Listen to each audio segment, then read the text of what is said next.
Now, there are, as I said, a number of uh, issues that have been raised in commentaries, and there's a lot of, as I said, unfounded disinformation and fabrication that has come from across the border.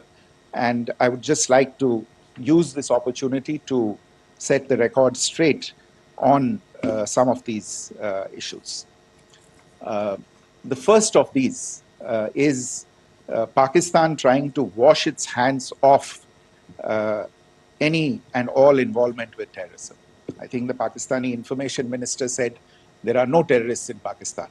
And I think he was challenged on that in the television program that he was appearing on. But even if I partially repeat myself from yesterday, I think Pakistan's reputation as the epicenter of global terrorism is rooted in a number of instances where concrete evidence is available, not just to India, but to governments and authorities and agencies around the world. There are several terrorist attacks around the world where Pakistani fingerprints have been found. I don't need to belabor the point with regard to this audience about where Osama bin Laden was found and who called him a martyr. Pakistan has also for decades pursued cross-border terrorism into India with impunity. And as I said yesterday also, in order to deliberately mislead the international community, they claimed that the terrorist Sajid Mir was dead.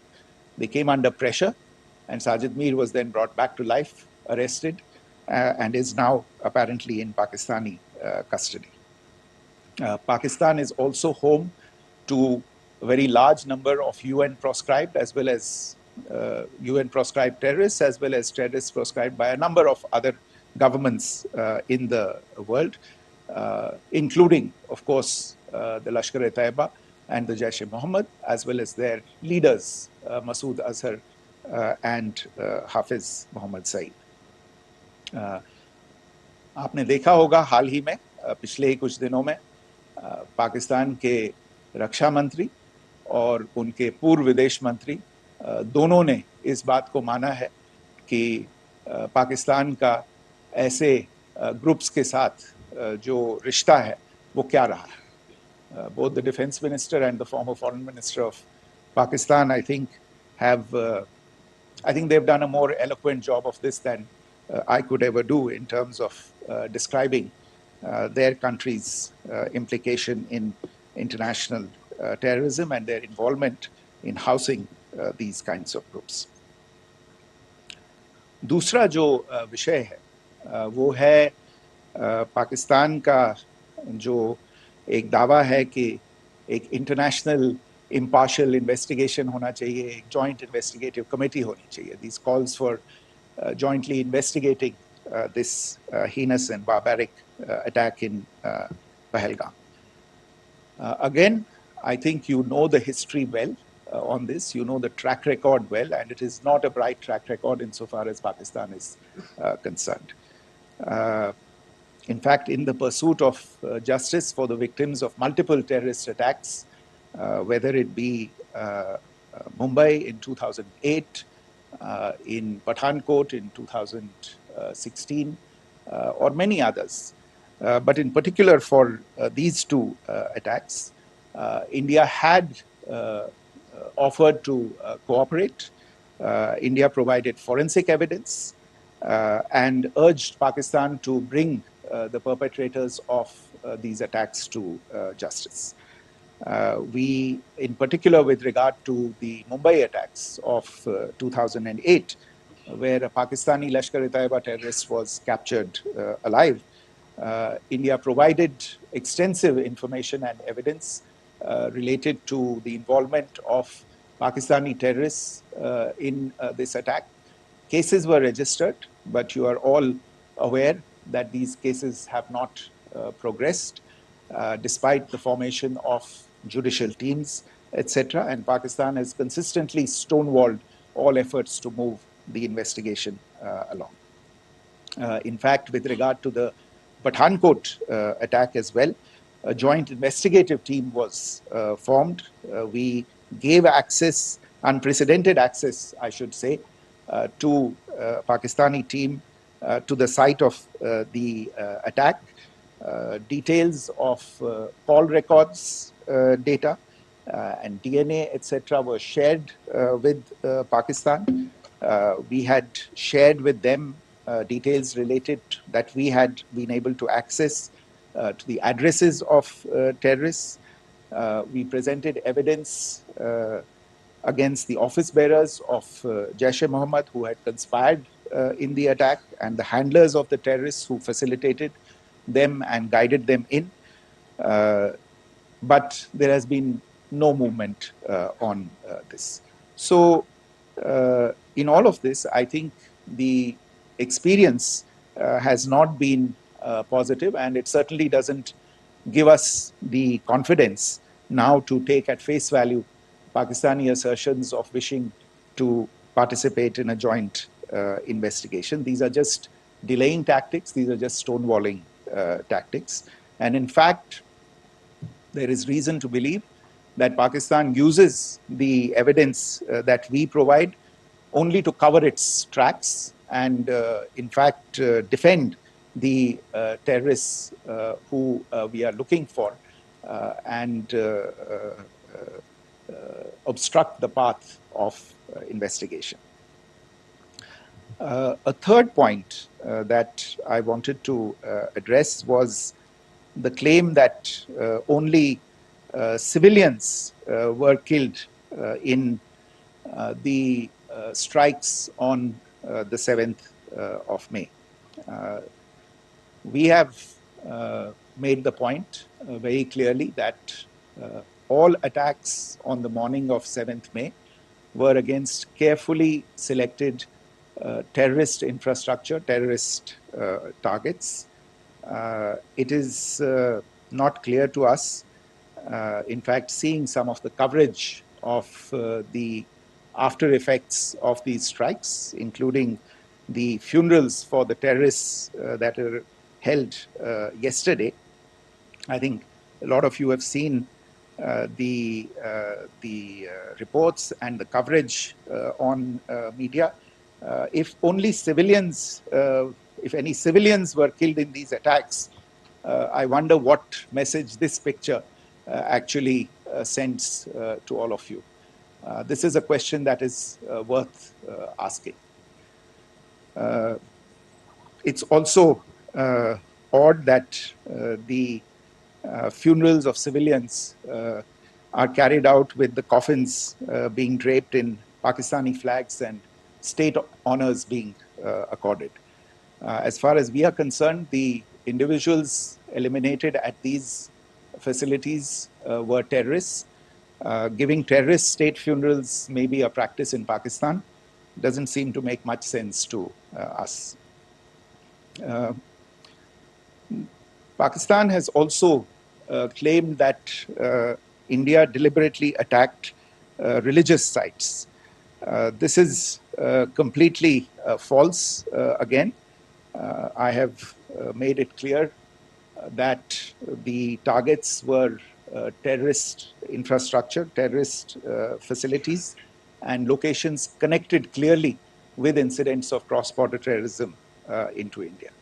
And it is in fact Pakistan that is misusing religious sites as a cover to in fact radicalize, direct and indoctrinate and train terrorists. In fact, contrary to what Pakistan is claiming, yesterday Pakistan launched a targeted attack on the Sikh community in the state of Jammu and Kashmir, hitting Gurdwara in Poonch and the homes of Sikh community members, which came under attack. And we know that at least 3 individuals were killed in that particular attack. Pakistan is also making attempts to, in fact, just to add to this point, the retaliatory action that Pakistan has taken, in fact, is impacting civilians. I showed you the picture of the Gurdwara and the Sikh community members who were killed in this. There are other civilians also who've been killed and injured in these attacks. In fact, since yesterday morning, a total of 16 civilians have been killed and 59 others have been injured in the attacks by Pakistan. Not only this, Pakistan is also making attempts as part of its disinformation campaign to paint our action with regard to cross-border terrorism through the communal angle. If that is the issue, then I think I can do no better than to cite or point you in the direction of the Pakistan Army Chief's speech of 16 April 2025. I think that is the last word in communal rhetoric. And in the Pahalgam attack itself, you are aware of the kind of religious profiling that was done there.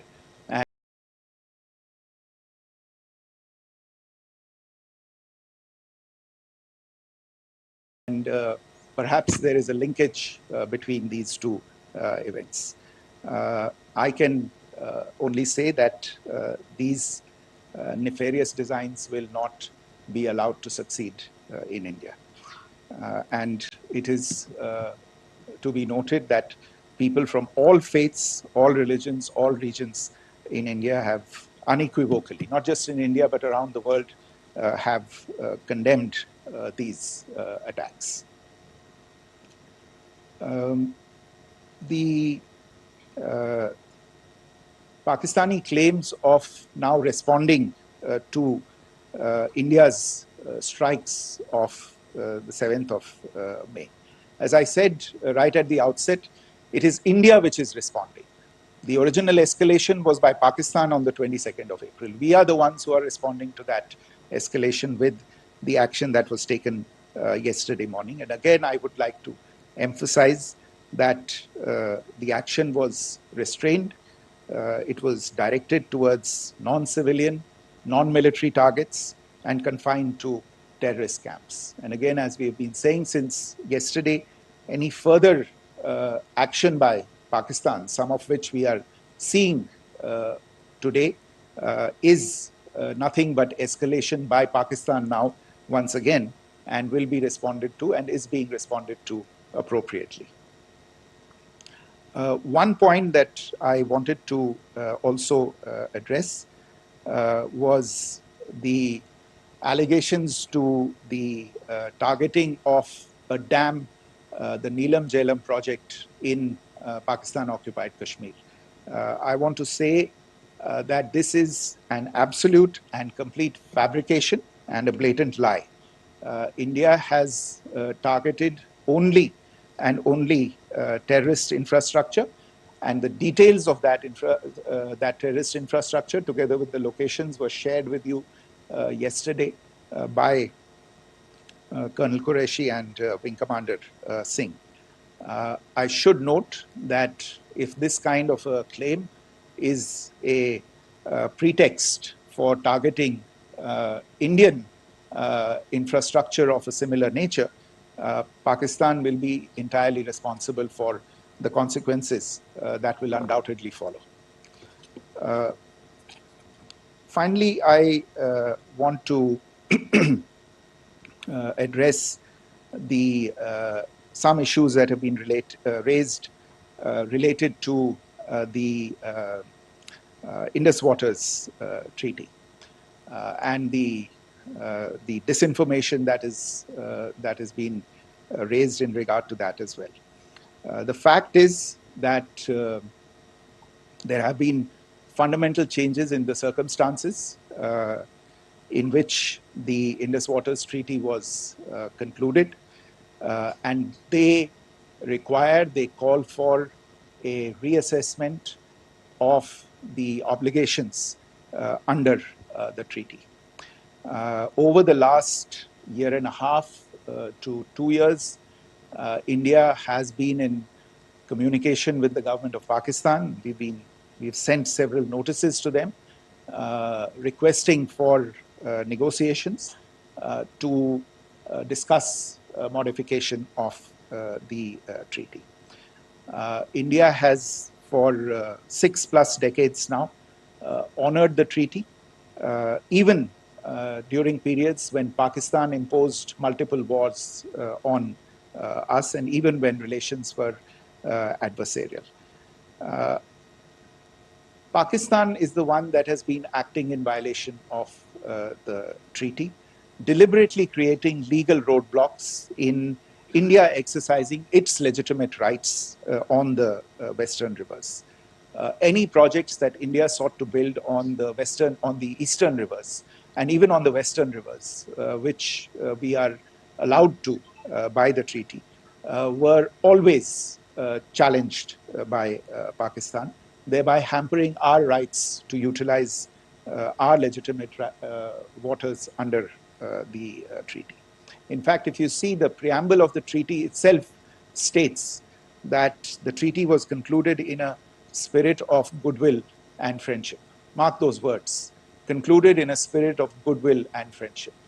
ये भारत का धैर्य और भारत की सहनशीलता है जो 65 साल से हम इतनी प्रोवोकेशन के बावजूद इस ट्रीटी को निभा रहे हैं.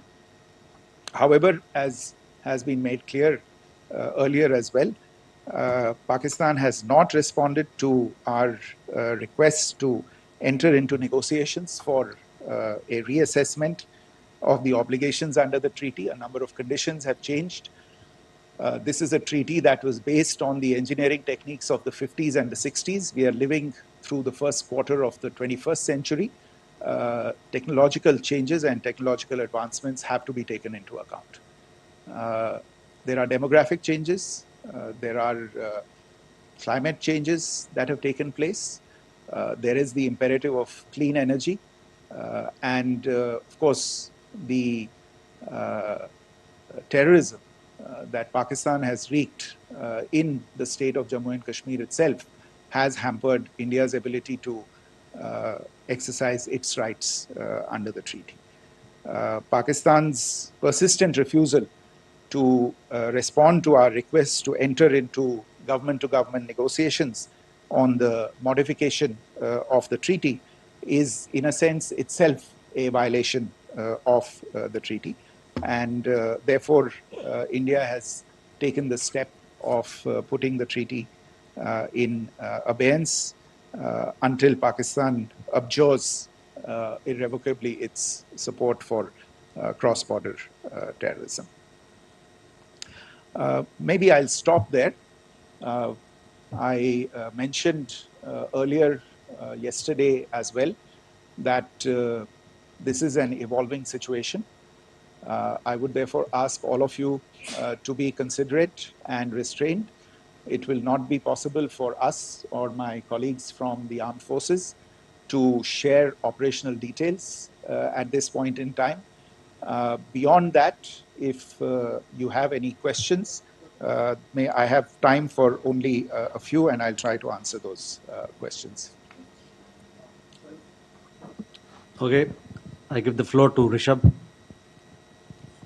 On Secretary, good evening. This is Rishabh from Times Now. I just wanted to understand, as per the press release that has been released earlier today, it says that we have successfully hit at the air defense of Lahore.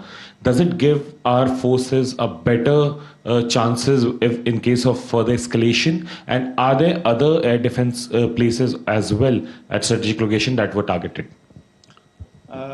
Rishabh, you are violating the first rule that I set out at the end of my remarks. The press release that has been issued by the Ministry of Defense today speaks for itself. It is related to operational matters. It's been released by the Ministry of Defense. As more information becomes available, it will be released at the appropriate time. Once again, please don't go into operational details at this point in time, because this is a constantly evolving situation. Yeah, go ahead. Foreign Secretary Smita Sharma, just wanted to ask, the Pakistani Minister Ishaq Dar in an interview has claimed that the national security advisors of India and Pakistan have spoken to each other. If you could confirm or deny, and is complete severance of diplomatic ties with Pakistan also on the table? I have no information with regard to contacts between the two national security advisors. Insofar as diplomatic relations are concerned, you've seen the steps that were announced in response to the following the meeting of the Cabinet Committee on Security on the 23rd of April. There are no further steps that are under consideration at this moment in time. Here, go ahead. Foreign secretary, मेरा नाम मनीष है, मैं TV9 Bharatvarsh से हूं, और आपने खुद ही बताया कि कितना मिस इन्फॉर्मेशन क्रॉस बॉर्डर से आ रहा है, बल्कि ऐसा लग रहा है जैसे पाकिस्तान के प्राइम मिनिस्टर और डिफेंस मिनिस्टर तक भी प्रोपेगेंडा करने में मिस इन्फॉर्मेशन में आ गए हैं। वो कई बार तो ये तक दावा करते हैं कि हम 3 राफेल हमने गिरा दिया, इतने हमने मिग गिरा दिए, और जब उनसे पूछा जाता है तो वो कहते हैं कि सोशल मीडिया में हमने ये सब चीज़ें देखी थी। तो अगर आधिकारिक तौर पर अगर आप कुछ कह सकें इस पर, ताकि उन्हें भी समझ में आए कि इस तरह के प्रोपेगेंडा नहीं चलने वाला है। देखिए, जब सही समय होगा तो आधिकारिक तौर पे इसके बारे में सूचना दी जाएगी, लेकिन जो आपका प्रश्न है कि प्रधानमंत्री और उप प्रधानमंत्री और विदेश मंत्री, उनके रक्षा मंत्री इस तरह की बातें कर रहे हैं, तो इसमें अचरज की कोई बात नहीं है। आखिरकार ये एक देश है जिसने अपना इसका जन्म लेते ही झूठ शुरू हो गया था। 1947 में जब पाकिस्तानी फौज ने जम्मू कश्मीर पे दावा बोला, तो उन्होंने किसी ऐसे वैसे व्यक्ति से नहीं, संयुक्त राष्ट्र से झूठ बोला कि हमारा कोई लेना देना नहीं है इससे। ये लोग जो गए हैं वो तो कबायली हैं। वो तो जब हमारी फौज वहाँ पे पहुंची और UN के लोग, संयुक्त राष्ट्र के लोग खुद वहाँ पे पहुंचे, उन्होंने देखा कि वहाँ तो पाकिस्तानी फौज घुसपैठ करके आ गई है, उसके बाद पाकिस्तान को मुंह की देखनी पड़ी और उनको मानना पड़ा कि हाँ, उनकी फौज वहाँ पे कुछ समय से पड़ी हुई है। तो ये जो यात्रा है एक तरह से 75 साल पहले शुरू हो चुकी है, तो I am not surprise that this kind of disinformation is being indulged in. Yeah. Siddhant. So Siddhant from Beyond. Sir, we have seen a lot of negative comments coming from the Pakistani military of escalation. If tomorrow there is an escalation, there are strikes, we know one attempt has been thwarted, what will be the Indian response to those attempts of creating more escalation? Because it is looking like it's going towards more escalation. And my second question is, are any other world powers, essentially the P5 countries, the West Asian countries, reaching out to de-escalate the current situation? Look, on escalation, we've already made our stance clear. I mean, there are 2 basic points. First of all, it is Pakistan that escalated on the 22nd of April. We are only responding to that escalation.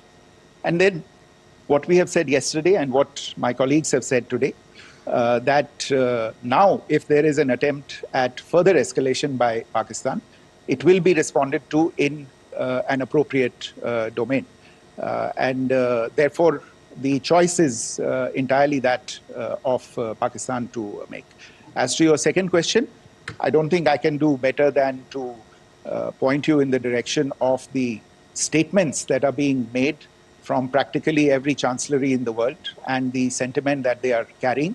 That sentiment essentially, and for the major portion, is support for the government of India in the context of the condemnation of the terrorist attack in Pahalgam on the 22nd of April. There is wide recognition of the government of India's right to respond to these attacks in self-defense, and of course a desire to ensure that there is not further escalation. I think these statements speak for themselves. Yeah. There. Sir, this is Mausami from India Today. Now, in the all-party meeting, we have learned that the defense minister has said that, in the Operation Sindoor, almost 100 terrorists were killed.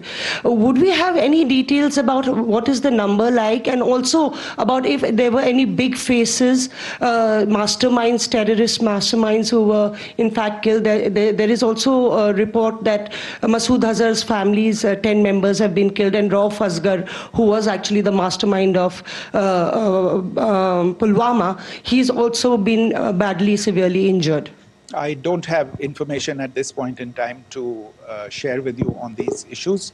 But as I said, I think, there is so much information out there on television, in the news media, in social media, that it sometimes looks like a long time has passed since this. Please understand that slightly over 36 hours only have passed since this operation was undertaken. Let us have some patience. Information will come out. It will be shared in due time. Shruti. Thank you, Foreign Secretary. Shruti Ranjan from Bloomberg. Sir, could you give us any understanding whether India has moved the IMF or the World Bank to kind of, sensitize them about the the bailout that Pakistan has, and the kind of stuff that the Pakistan government is doing? Look, we have an executive director at the IMF. Tomorrow there is a meeting of the board of the IMF, and I'm sure that our executive director will put forward India's position. The decisions of the board are a different matter. The process through which they are made.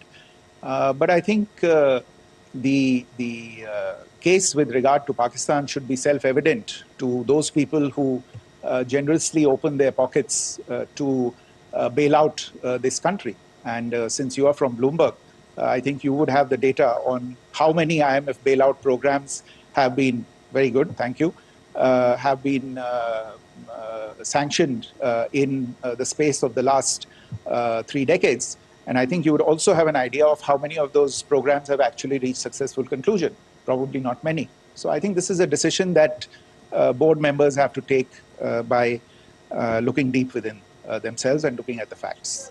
So we can, one last question, sir. Yeah. One last question. Foreign Secretary, I'm Siddhant from CNN News 18. I would like to know, since it's an opportunity to speak to you, I would like to know the response coming from United States since last 3 weeks. Saudi Arabia, Qatar. In fact, Prime Minister Modi spoke to Qatar before the strikes that evening. Perhaps how do you read the support coming from these countries? Perhaps traditionally they were seen on the other side. This time around, their statements are strong worded. In fact, India-Saudi joint statement also had a very strong condemnation, strong worded condemnation. United States at all level have condemned the attack and have extended support. In fact, Saudi Deputy Foreign Minister is in India. He just met EMS Jaishankar. Also, if you could shed some light on his visit, his meeting with EMS Jaishankar. In fact, we have also been told that he met Prime Minister Modi. Thank you. Look, all the countries that you named and many others, we have been in touch with them.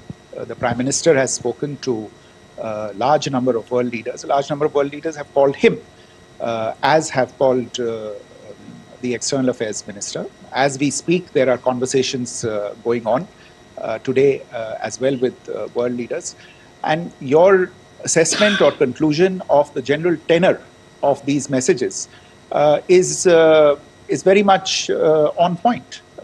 And I think this is a recognition of the fact, firstly, of the barbaric nature, the unprecedented nature and character and features of the attack in Pahalgam, and a recognition of India's right to respond to this. And also a recognition of the fact that in responding, we have been nothing but responsible and have done so in a restrained, in a measured, and in a non-escalatory manner. I think that counts for something. People have taken that into account, and that is what is explaining the kinds of reactions that we are seeing. And we appreciate the sentiments and the statements that have been made by the vast majority of world leaders. Yes, the Saudi Minister of State for Foreign Affairs is in Delhi. He had a meeting with the External Affairs Minister earlier today. I don't have further details at this moment, but if there are details, the ministry will share them at some point with you. Thank you. I think that's all we have time for today. We'll join you again soon. Thank you all. Thank you.